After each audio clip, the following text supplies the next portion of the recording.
The air in Aurelia's private dining room wasn't just cold, it was cryogenically frozen by the silent fury of one man. That man was Julian Thorne, a billionaire whose temper was as legendary as his tech empire. A $9 billion deal was slipping through his fingers, lost in translation. His hand-picked interpreter was failing. The Japanese delegation was withdrawing behind a wall of polite indifference, and Thorne was about to unleash a storm that would cost people their careers. Nobody in that gilded cage spoke Japanese. Nobody could save the deal. Or so he thought. He never once glanced at the waitress, refilling his water, the woman he considered less important than the crystal glass in his hand. He was about to learn that the most valuable assets aren't always on the balance sheet. Aurelia wasn't just a restaurant, it was a statement. Perched 60 floors above the glittering expanse of Manhattan, it was a place where deals were not so much made as they were consecrated. The silverware was sterling, the crystal was hand-cut baccarat, and the silence between courses was worth more than most people's annual salaries. Tonight, the most exclusive private dining room, the Celestial Suite, was occupied by Julian Thorne. Thorne was a man forged in the crucible of Silicon Valley's early, brutal days. He hadn't inherited wealth, he had ripped it from the world through sheer force of will, innovative code, and a complete intolerance for failure. His company Nexus Dynamics was on the cusp of acquiring Cyberkinetic Systems, a legendary robotics firm from Kyoto, founded and run by the venerable Mr. Kenji Tanaka. This wasn't just an acquisition. It was the final jewel in Thorne's crown, a deal that would cement his legacy. The price tag was $9 billion, but the true value was immeasurable. Across the sprawling mahogany table sat Mr. Tanaka and his two senior executives. They were studies in stillness, their dark suits immaculate, their faces placid masks that betrayed nothing. Mr. Tanaka, a man in his late 70s with eyes that held the wisdom of 1,000 Zen gardens, had barely touched his saffron risotto. He would occasionally murmur something in Japanese to his associate, a quiet, flowing stream of words that sounded like a judgment. Between these two worlds sat Robert Finch, the translator. Finch was on paper the best in the business. Ivy League educated with a decade of corporate translation experience, he was supposed to be the bridge. Instead, he was proving to be a crumbling ruin. Julian Thorne's fingers tapped a staccato rhythm on the table, a drumbeat of rising impatience. Robert. He clipped his voice low and dangerous. Ask him again. What is his reservation? We've met every condition. The price is 10% above market value. His board has already approved the preliminary offer. What is the problem? Robert, sweating under the perfectly calibrated air conditioning, cleared his throat. He turned to Mr. Tanaka and offered a stilted, textbook-perfect string of Japanese. Mr. Tanaka listened, his head tilted slightly. When Robert was finished, the old man replied. His tone wasn't harsh or argumentative, it was soft, almost poetic, and lasted for nearly a minute. All eyes turned back to Robert. He swallowed hard. He says the soul of the company is not for sale. Thorne's jaw clenched so tightly, a muscle jumped along his cheek. The soul. We're not in a church, Robert. We're in a boardroom with better food. What does that mean in business terms? Is he asking for more money? A board seat for life. What is it? Robert turned back to Mr. Tanaka, his Japanese now sounding less confident, more flustered. Another quiet, flowing reply from the old man. Robert turned back to Thorne, his face paling. He is discussing the cherry blossoms in the garden of his childhood home. He says they bloom for only a week, yet their beauty informs the entire year. He relates this to the spirit of monozukuri, the art of craftsmanship. Craftsmanship. Thorne's voice was a low growl. "We're buying a company that builds next-generation neural interfaces and autonomous drones, not hand-painted teacups. Tell him his craftsmanship will be funded beyond his wildest dreams. Tell him we will give his cherry blossoms a global greenhouse." The exchange happened again, a clumsy, jarring conversation between a sledgehammer and a watercolor brush. Thorne's frustration was becoming a palpable force in the room, sucking the oxygen from the air. The deal wasn't just stalling, it was dying. Mr. Tanaka was beginning to look insulted, his placid mask tightening into one of quiet disapproval. He was a man who valued nuanced respect and shared understanding above all else. He was getting none of it. Standing by a discreet service station, near the wall, Elara Vance watched the disaster unfold.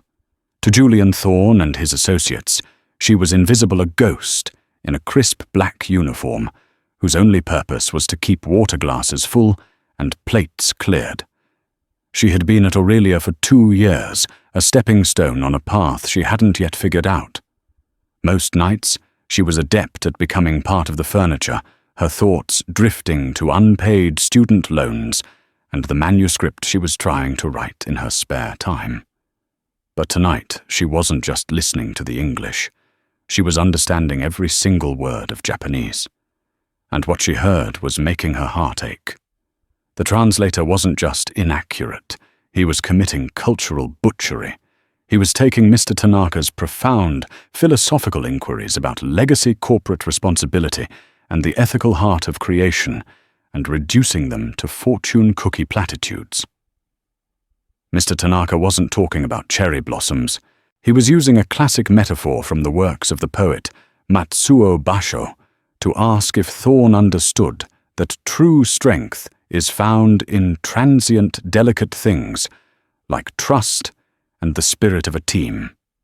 He was asking if Thorne, a man known for ruthless corporate takeovers, would crush the very thing that made cyberkinetic systems so valuable its soul. Elara felt a knot of anxiety and indignation tighten in her stomach. She saw the deal collapsing, but she also saw something more personal. She saw a profound, beautiful language being mangled, and a good man's concerns being dismissed as the nonsensical ramblings of an old eccentric. Her hand trembled slightly as she reached for the silver water pitcher. Her training screamed at her to stay silent, to remain invisible. But the words of her mother, whispered to her so many years ago, echoed in her mind. Words are not just sounds, Elara. They are the homes where ideas live. If you respect the idea, you must honor the home. Julian Thorne was about to lose his temper, and Elara Vance was about to break every rule she had ever been taught. The breaking point came with the main course. Seared A5 Wagyu, a dish chosen specifically to honor the Japanese guests, arrived on plates like works of art. The gesture was lost in the arctic chill of the room. Thorne, abandoning all pretense of negotiation, leaned forward, his eyes boring into Robert Finch. "One last time, Robert. Make him understand. This isn't a request. Nexus Dynamics is acquiring his company. It is happening. The markets expect it. Our shareholders demand it. He can either be a respected, wealthy partner in this new global powerhouse, or he can be a historical footnote. Lay it out. No poetry. No blossoms. Just the hard, cold facts." It was a declaration of war, and Robert Finch was the hapless messenger tasked with delivering it. He licked his lips, his gaze darting nervously between the smoldering billionaire and the serene old man. He began speaking in Japanese, but his voice was strained, his phrasing aggressive. He was directly translating Thorne's threat, stripping it of any diplomatic buffer, and injecting it with the raw arrogance of his boss. Elara, standing by the wall, flinched. She didn't need to see the reaction. She could feel it. The temperature in the room dropped another 10 degrees. Mr. Tanaka's 2 associates, who had remained silent all evening, stiffened. One of them let out a barely audible hiss of disapproval. Mr. Tanaka himself did not move a muscle, but his eyes, when he finally raised them to look at Thorne, were like chips of obsidian. The mask of politeness was gone, replaced by a profound, unshakable disappointment. He spoke, and for the first time his voice carried a sharp edge. It was a short, clipped sentence. Robert Finch turned white as a sheet.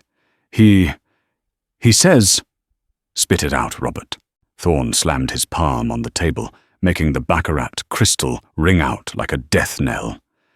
"He says a man who cannot tell the difference between a garden and a battlefield is not fit to hold a spade, let alone a sword." Robert stammered. It was a powerful final insult, a declaration that Thorne was not just a poor negotiator, but a barbarian unworthy of the legacy Mr. Tanaka had built. Thorne stared his face, a thundercloud of disbelief that was quickly morphing into pure rage. $9 billion years of strategic planning, his entire legacy, all incinerated by a failed translator and a stubborn old man talking in riddles. He shoved his chair back, the legs screeching against the polished floor. "This is unacceptable." He roared his voice, no longer a controlled threat, but an uncontrolled explosion. He pointed a trembling finger at Robert Finch. You're fired. Get out of my sight. Your agency will be hearing from my lawyers." "Incompetent fool!" Robert practically scrambled from his chair, grabbing his briefcase and fleeing the room without a backward glance.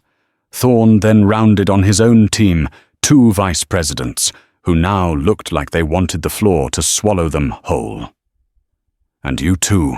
Did neither of you think to vet this man properly?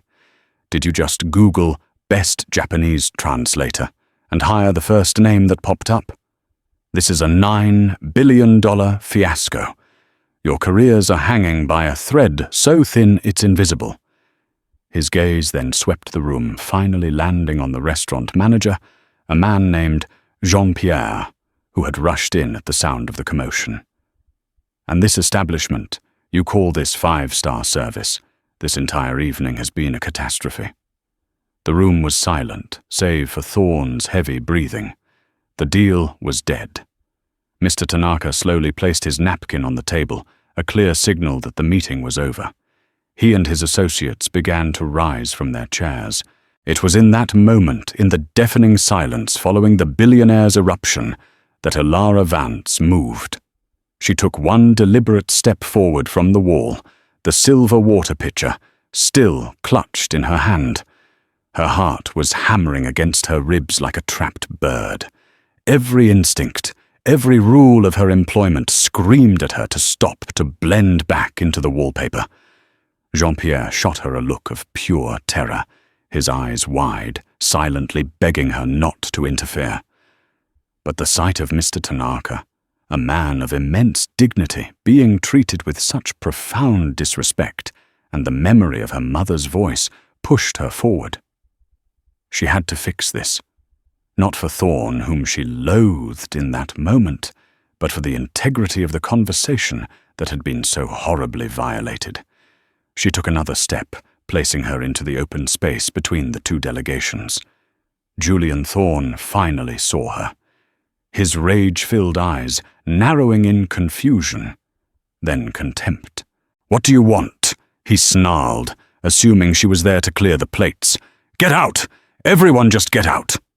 Elara ignored him. Her focus was entirely on the 3 Japanese men who were now standing ready to leave. She took a deep, steadying breath, bowed her head deeply and respectfully, far more deeply than Robert Finch ever had, and she spoke. Her voice, clear and unwavering, cut through the suffocating tension. She didn't speak the modern, functional Japanese Robert had used. She spoke a more formal, elegant Japanese, the kind one learns from literature and scholarly parents, not from a business textbook.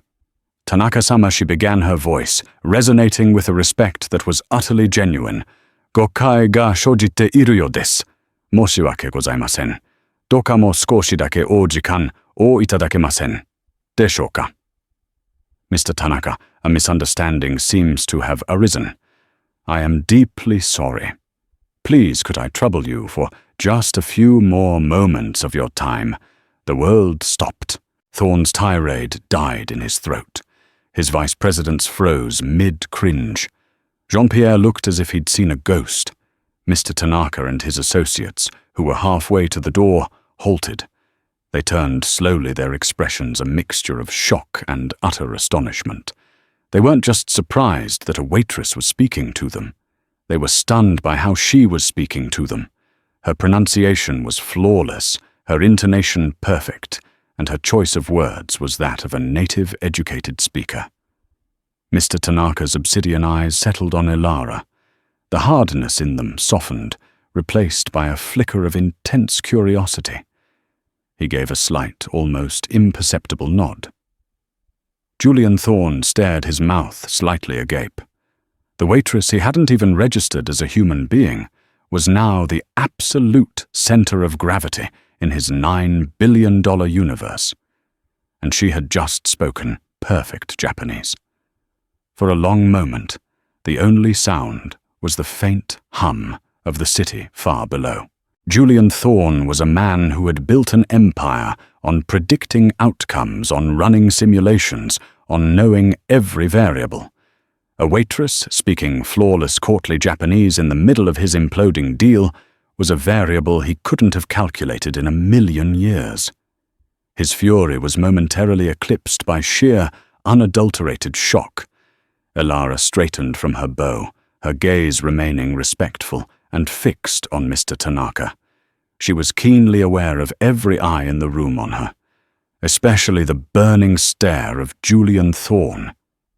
The fear was still there, a cold knot in her stomach, but it was being overridden by a strange sense of purpose. Mr. Tanaka spoke, his voice quiet, but carrying the weight of command. "Anata wa donata desu ka?" "And you, who are you?" before Elara could reply. Jean-Pierre, the manager, scurried forward, wringing his hands. "Mr. Thorne, Mr. Tanaka, I am so sorry. This is a staff member. She is overstepping. Elara, return to your station immediately." He hissed at her in a panicked undertone. Thorne silenced him with a single sharp wave of his hand.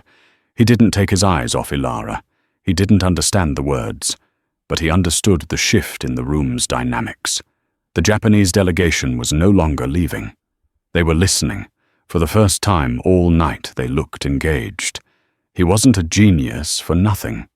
When a lifeline appears in the middle of a shipwreck, you don't question it, you grab it. "Let her speak," Thorne commanded, his voice a low rumble. Elara gave a grateful glance to no one in particular and turned her attention back to Mr. Tanaka. "Watashi wa Elara tomoshimasu. Kono resutaran, no waitress desu," she said, introducing herself. "Tada no waitress desu ga, Nihongo, to soshite basho no haiku o rikai shimasu. My name is Elara. I am a waitress at this restaurant. I am only a waitress, but I understand Japanese, and I also understand the haikus of basho. The mention of the poet's name was the key. Mr. Tanaka's eyebrows rose in genuine surprise. He had been testing them all night, using metaphor and classical allusions to gauge their depth. The failed translator had seen only cherry blossoms and gardens. This young woman had seen the poet behind the words. He gestured for his team to sit. They did so, their movements fluid and synchronized. Mr. Tanaka then gestured to the chair opposite him, the one Robert Finch had so recently vacated. It was an invitation. Elara hesitated. She was wearing a server's uniform. She was holding a water pitcher. She was being invited to sit at a table where a $9 billion deal was being negotiated. "Sit," Thorne barked a little too harshly. He softened his tone, a rare occurrence. "Please, sit down." Slowly, Elara placed the water pitcher on a nearby service credenza. She walked to the table, her steps feeling both heavy and light. She pulled out the chair and sat, her posture straight, her hands folded in her lap. She felt the stark contrast between her simple black uniform and the bespoke suits surrounding her. The room was reset. A new game was beginning, and the rules were being written by the most unlikely person at the table. Mr. Tanaka spoke to her, a long, flowing paragraph of Japanese. It was a question, but it was also a test. He was probing, searching for the truth of her understanding. Thorne leaned forward, his impatience already returning. What did he say? Elara listened intently, her head tilted. When he finished, she took a moment, gathering her thoughts, choosing her words not just for their literal meaning, but for their emotional and cultural weight. She first looked at Mr. Tanaka and replied in Japanese, a short sentence of acknowledgement to show she had understood. Then she turned to Julian Thorne. Mr. Tanaka did not ask a question, Mr. Thorne. He made a statement. She said, her voice calm and measured. He said that when you quoted market expectations and shareholder demands, you were speaking the language of a storm which knows only how to take. He believes a company like his is not a tree to be felled, but a garden to be tended. A garden that has been cultivated by 3 generations of his family. He fears that in your storm the garden will be stripped bare, and only the barren earth will remain. Thorne stared at her. The clarity was astonishing. She hadn't just translated the words. She had translated the meaning, the very soul of his objection. Robert Finch had given him a dictionary definition. Aris Vance was giving him the key to the entire negotiation. "Tell him," Thorne said, his voice now devoid of its earlier rage, replaced by a focused intensity. "Tell him he's wrong. A storm can also bring rain. It can clear away the dead wood and allow for new growth. Nexus Dynamics isn't here to strip his garden. We're here to provide the resources, to make it grow beyond his wildest dreams, to bring his innovations to the entire world." Elara turned to Mr. Tanaka and began to speak.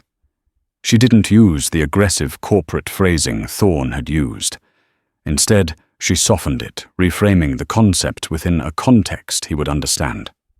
She used the Japanese concept of kaizen, or continuous improvement. She spoke of Thorne's storm, not as a destructive force, but as a divine wind, a kamikaze that could propel their shared vision forward. She was no longer just translating. She was mediating, building a bridge of understanding, sentence by sentence. Mr. Tanaka listened, his chin resting on his hand. For the first time all evening, a thoughtful, engaged expression appeared on his face. He responded, and this time his words were not a poetic dismissal, but a specific, probing question. Elara translated for Thorne. He asks about the Takeda Ryu team. They are his core research and development group, named after a famous samurai clan. They have been working together for 20 years. They are the heart of the company's innovation. He wants to know what will happen to them. He fears you will see them as a redundancy and break them apart to be absorbed into your own R&D divisions. This was it, a concrete business question. The poetry was over. Thorne felt the thrill of the deal returning. "Tell him," Thorne said, leaning in, "that the Takeda Ryu team is the primary reason we are paying a 10% premium. We aren't buying his hardware. We're buying that team's collective genius. They will not be broken up. They will be given their own campus, a budget 3 times what they have now, and complete creative autonomy. They will be the crown jewel of our combined operation." As Elara translated this, a subtle but noticeable change occurred in the demeanor of the Japanese delegation. The 2 executives exchanged a look of genuine surprise. Mr. Tanaka's posture relaxed slightly.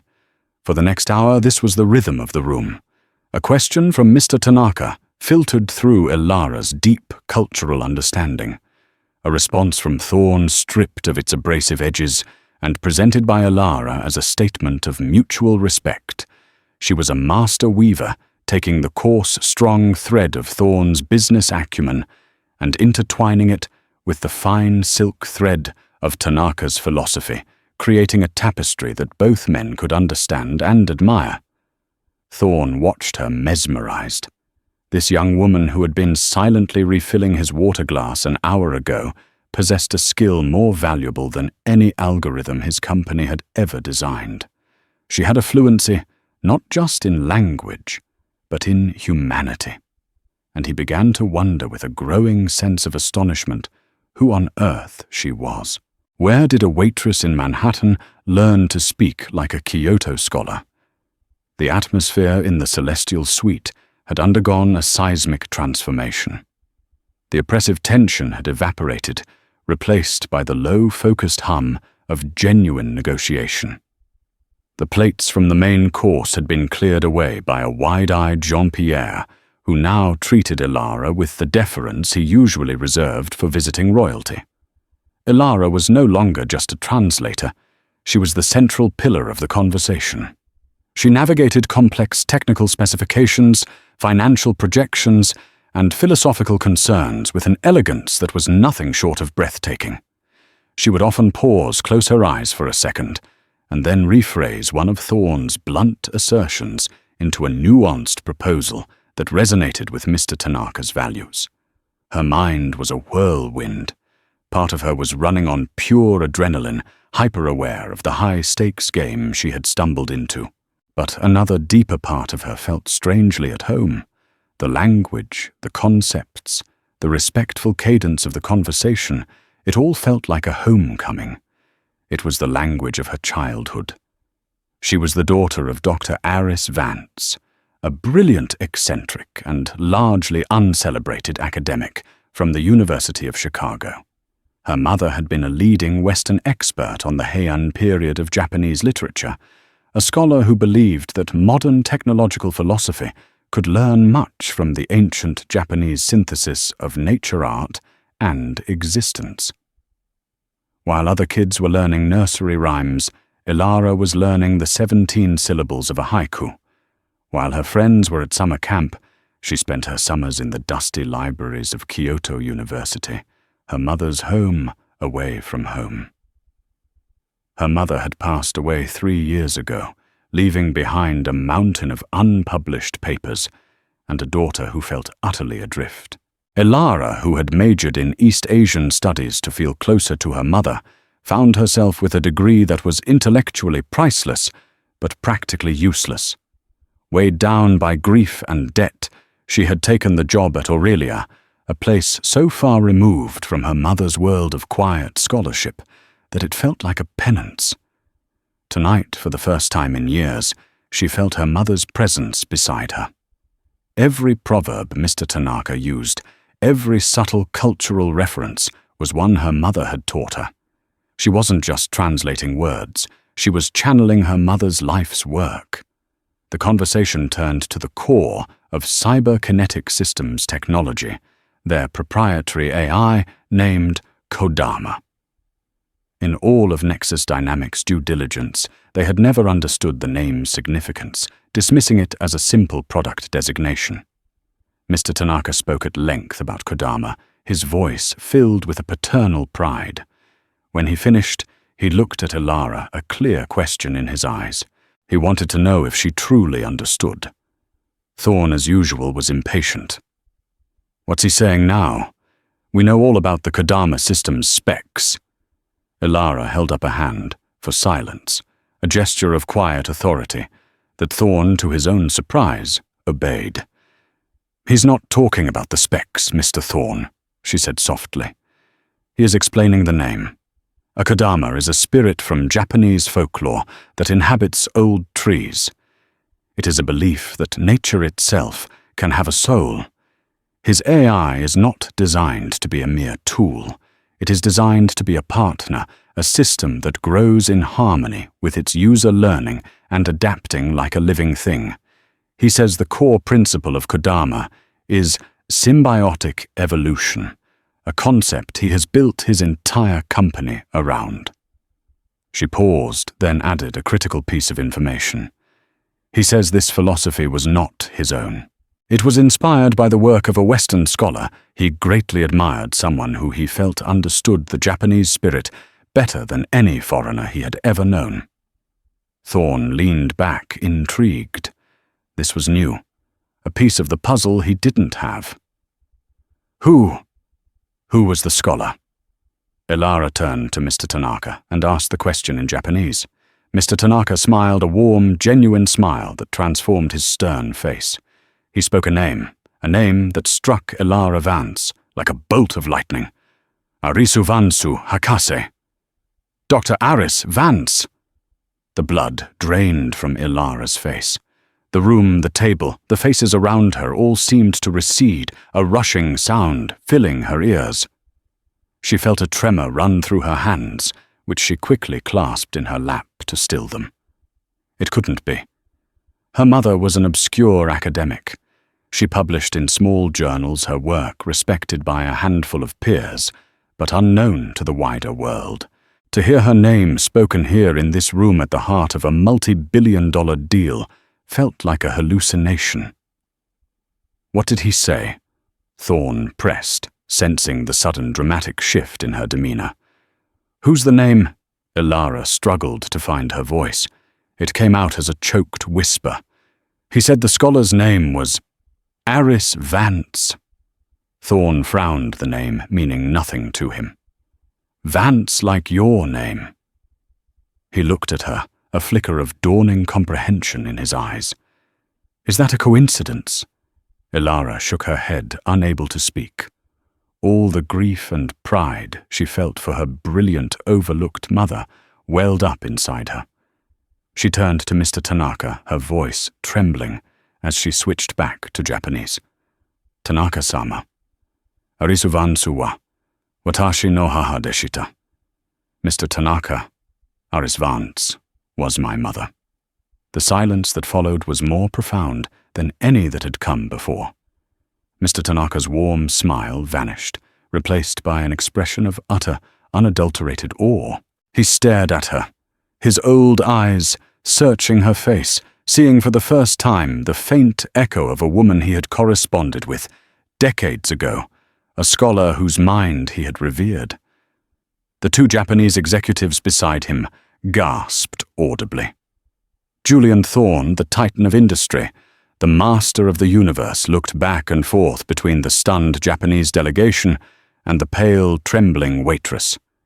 He finally understood that he had not stumbled upon a simple translator. He had stumbled into the very heart of the story, the missing piece of the puzzle that his billions of dollars and teams of analysts had never been able to find. The waitress wasn't just a bridge. She was the destination. The revelation hung in the air, completely rewriting the reality of the room. Elara Vance was no longer a waitress. She was the daughter of the intellectual architect behind the very philosophy they were negotiating. She was not an employee. She was an heir. Mr. Tanaka slowly rose from his chair. It was a gesture of immense respect. He bowed deeply to Elara, not the shallow nod of a businessman, but the profound bow of a student to the legacy of a revered master. Vansu Hakase. No musume-san, he said, his voice thick with emotion. The daughter of Dr. Vance.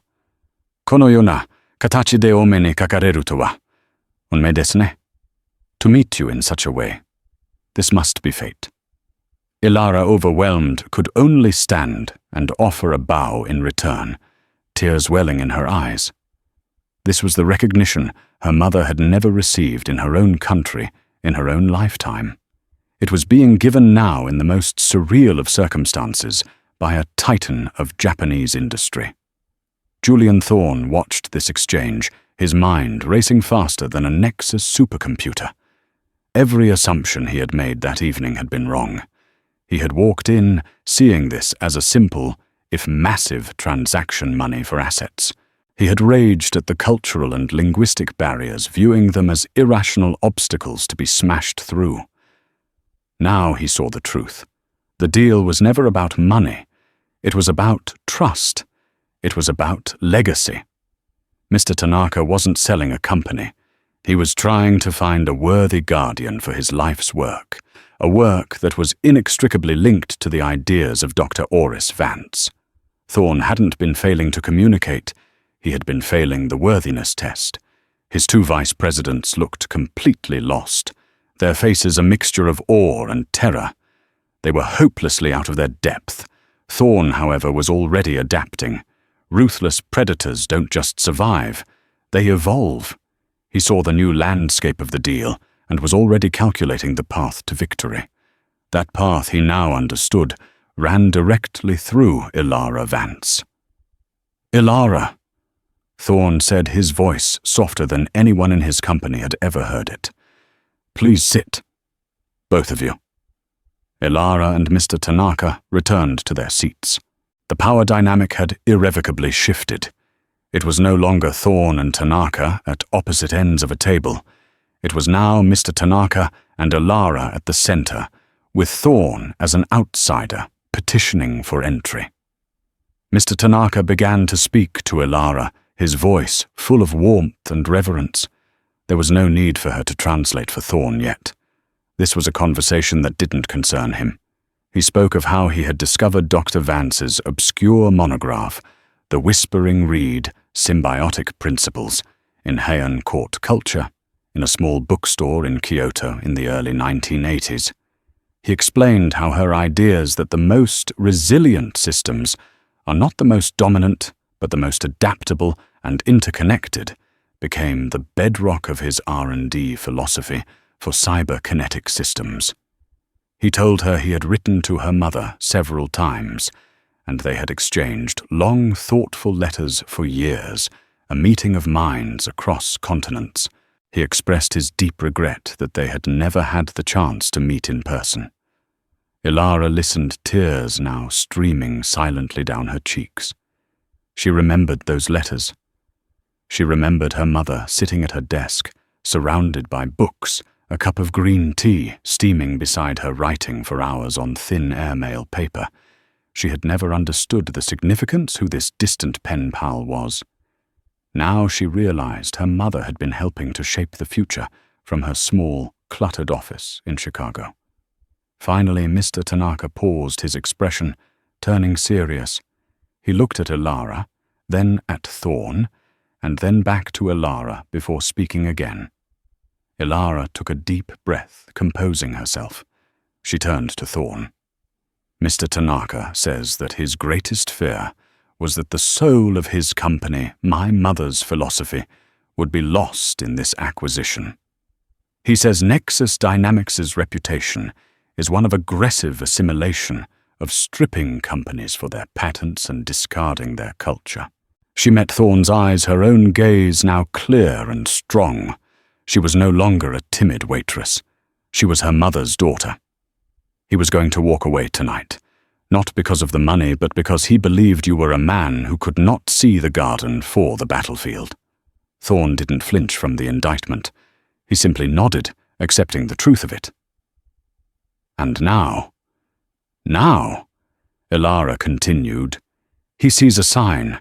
He believes fate has brought the daughter of Aris Vance to this table, but this is no longer a condition of the sale. It is the condition."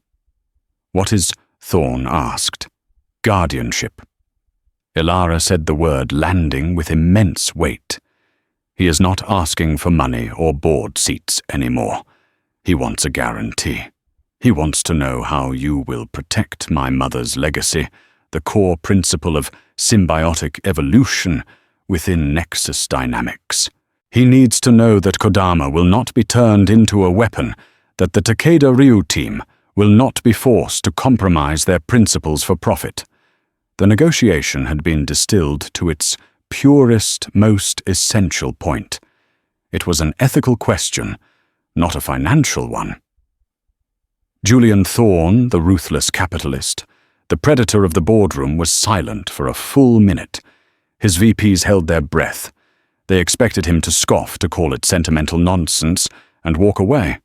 Losing $9 billion was one thing, but bending his entire corporate philosophy was another. But Thorne was looking at Elara. He saw the intelligence in her eyes, the quiet strength that had been hidden beneath a server's uniform. He saw the ghost of her brilliant mother. And he saw the key to a future that was bigger than just another acquisition. He wasn't just buying a robotics firm. He was buying a soul, a philosophy that could revolutionize his entire empire. And the price of that soul was a promise. He leaned forward, his hands flat on the table, and looked directly at Elara, though his words were for Mr. Tanaka. "You tell him this," Thorne said, his voice resonating with a newfound sincerity. "You tell him he has my word. But a promise is not enough. We need a guardian, a permanent living embodiment of that philosophy inside our company." He turned his gaze fully onto Elara. "I am not offering you a translator's fee for tonight, Elara. I am offering you a position, a new one, Director of Ethical Integration. You will report directly to me. You will be the guardian of your mother's legacy within Nexus Dynamics. The Takeda Ryu team will answer to you. The Kodama Project's ethical charter will be written and enforced by you. You will have veto power over any application of the technology that violates the core principles. You will be the soul of the machine." The offer was audacious, insane, and absolutely brilliant. It was a move so bold it left everyone, including Mr. Tanaka, speechless. He wasn't just accepting the condition, he was making the keeper of the condition the most powerful new person in his company. Elara stared at him, her mind reeling from the whiplash of the last 2 hours. From waitress to director, from serving wine to shaping the future of artificial intelligence. It was impossible, and yet it felt like the most natural conclusion in the world. It was the destination her entire life had been unknowingly leading her to. The silence in the celestial suite stretched thick with the weight of Thorne's astonishing proposal.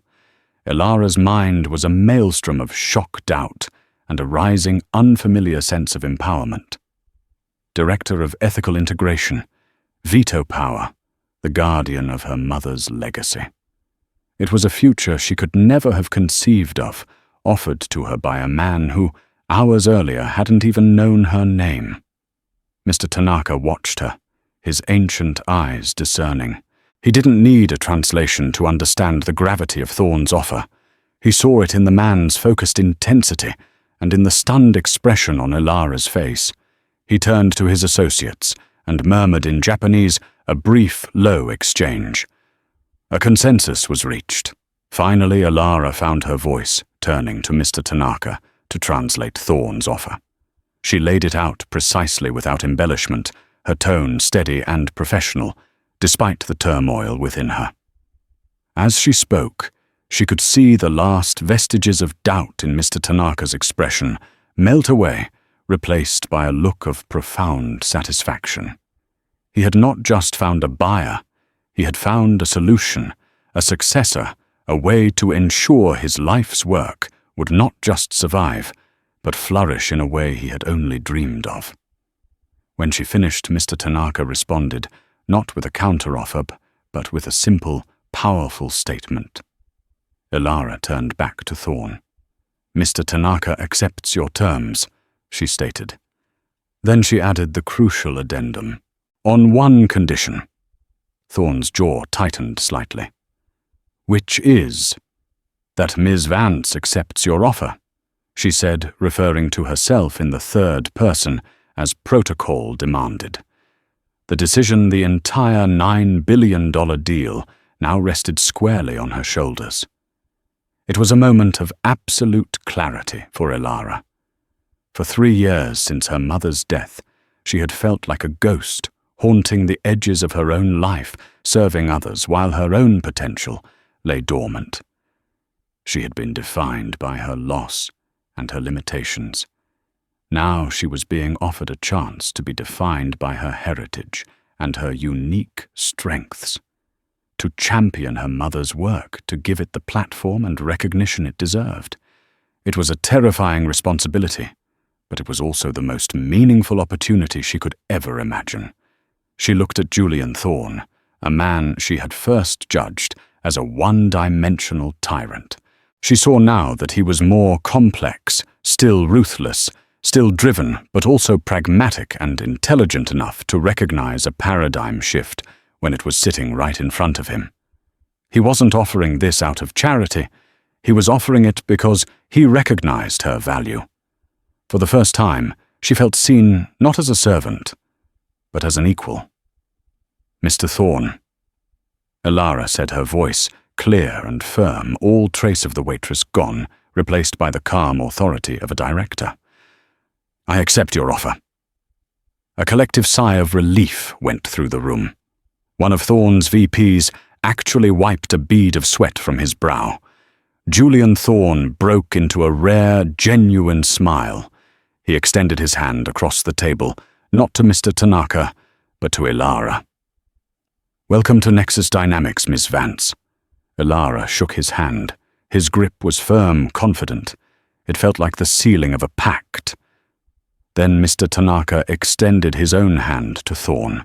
As Thorne took it, the old man placed his other hand over their clasped ones, a gesture of unity. "May the garden flourish," he said in English, the first words he had spoken in the language all night, his pronunciation careful and deliberate. The deal was done. Not on paper, not yet. But the true contract, the one based on understanding, respect, and a shared vision for the future, had been forged. The rest of the evening passed in a warm, convivial blur. The dessert course, a delicate yuzu tart, was served. The conversation flowed freely with Elara, now acting as a true bridge of communication. They didn't just talk business. Mr. Tanaka animated and joyful shared stories of his early days of the inspiration he drew from nature. Thorne in turn spoke of his own vision for the future, a vision that filtered through Elara sounded less like corporate domination and more like ambitious innovation for the betterment of humanity. Elara felt as though she were watching a film of her own life. She had walked into this room as a server, invisible and insignificant. She would walk out as a key executive in a global technology empire, the custodian of her own mother's intellectual and spiritual legacy. As the evening drew to a close, the delegations prepared to leave. Formal goodbyes were exchanged. Mr. Tanaka paused before Elara, bowing once more. "Your mother would be very proud, Vance-san," he said in Japanese. "You have her spirit." "Thank you, Tanaka-sama," she replied, her heart full. "I will do my best to honor you both." After the Japanese delegation had departed, Thorne's VPs, still looking shell-shocked, offered their congratulations and quickly made their own exit, eager to escape the surreal atmosphere of the room. Finally, it was just Julian Thorne and Elara Vance, standing alone in the opulent suite. The remnants of the dinner, the fine china, the crystal glasses, the linen napkins, seemed like artifacts from another lifetime. Thorne turned to her, his expression unreadable. "My car is downstairs. We have work to do. My legal team will draw up your employment contract tonight. It will be on your desk by 9 a.m. Your starting salary will be 7 figures. Don't look so surprised, Ms. Vance. You just saved me $9 billion and handed me the future. I'd call that a bargain." He paused, studying her. "I need to know one thing. Why were you a waitress? Someone with your skills, your knowledge." Elara looked out the vast window at the sea of lights that was New York City. "I suppose," she said thoughtfully, "I was waiting. I just didn't know what I was waiting for." "Well," Julian Thorne said, a hint of admiration in his voice, "the wait is over. Let's get to work." Elara walked out of Aurelia, not through the staff exit in the back, but through the grand front entrance, side by side, with Julian Thorne. The maitre d', who had barely acknowledged her existence for 2 years, held the door open, his face a mask of bewildered respect. The ride down the 60 floors in the private elevator was silent. Elara watched the lights of the city ascend to meet them, her reflection in the polished brass, a stranger in a familiar uniform. Her life had been bifurcated into a before and after, the dividing line being a single terrifying decision to step forward and speak. Thorne's car, a sleek black Maybach, was waiting at the curb. A driver held the door open for them. As Elara slid onto the plush leather seat, she thought of the cramped subway car she would have been taking home. The journey was short, but Thorne was all business. He was on his phone, barking orders with his old ferocity, but the content was entirely new. Get Sarah from legal on the line. I need a new executive contract drafted. Title Director of Ethical Integration. Yes, you heard me. The salary is non-negotiable. Also get me the entire unredacted file on the cyberkinetic acquisition, every piece of due diligence. And I want every academic paper ever published by a Dr. Aris Vance. Find them. I don't care if you have to wake up a university archivist in Chicago. I want them by sunrise. He hung up and looked at Elara. Your first task will be to review our initial integration plan. I suspect it's entirely wrong. You'll fly to Kyoto with me on Friday. You and I will personally address the Takeda Ryu team. You will do the talking. It was a dizzying rush of information and responsibility. Kyoto, her own team, her own charter. The car pulled up outside a modest pre-war apartment building in a quiet neighborhood, a world away from Thorne's penthouse. I'll have a car pick you up at 8 a.m., he said as the driver opened her door. My office. Be ready. I will, she said, stepping out onto the familiar pavement of her own street. And Miss Vance, Thorne added, leaning across the seat. She turned back. His face was lit by the dim glow of the dashboard. Tonight? Thank you. It was clear the words were not easy for him, which made them all the more meaningful. She simply nodded, and the car pulled away, disappearing into the New York night. Elara stood on the sidewalk for a long time, the keys to her apartment feeling foreign in her hand. She walked up the 3 flights of stairs to her small, cluttered home. Books were everywhere, piles on the floor, overflowing from shelves. Most of them were her mother's. She walked over to her writing desk where a faded photograph of her mother sat. It was taken at Kyoto University, a vibrant, smiling woman with a book in her hand. You won't believe what happened tonight, Mom, she whispered into the quiet of the room. She sat down and pulled out a worn, leather-bound journal. It was her mother's, filled with her elegant script, a mix of English and Japanese kanji. Elara had never been able to bring herself to read it all. The grief was too fresh. Tonight she opened it.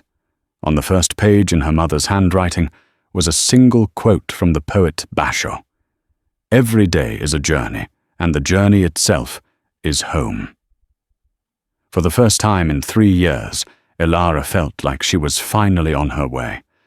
Her journey had been a strange and difficult one, but it had led her here, to a place where her past was not a burden, but a key. A place where her voice mattered. She was no longer just a waitress, no longer just a grieving daughter. She was the guardian of a legacy, a bridge between 2 worlds, and her real work was just beginning. The sun would rise in a few hours, and for Elara Vance, it would be the dawn of an entirely new life. That single evening at Aurelia wasn't the end of the story. It was the explosive beginning. Elara Vance didn't just get a job.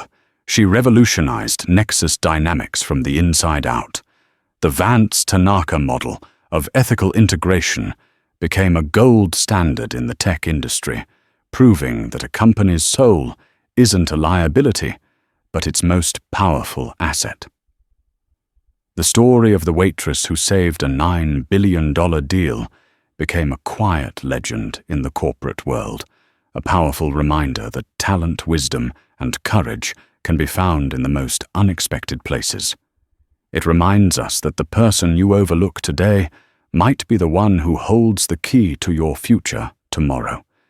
If this story of unexpected heroes and the transformative power of respect resonated with you, please take a moment to hit that like button. Share it with someone who might need a reminder of their own hidden potential, and be sure to subscribe to our channel for more true stories that inspire and prove that sometimes the most incredible events are the ones that happen in real life. Thank you for listening.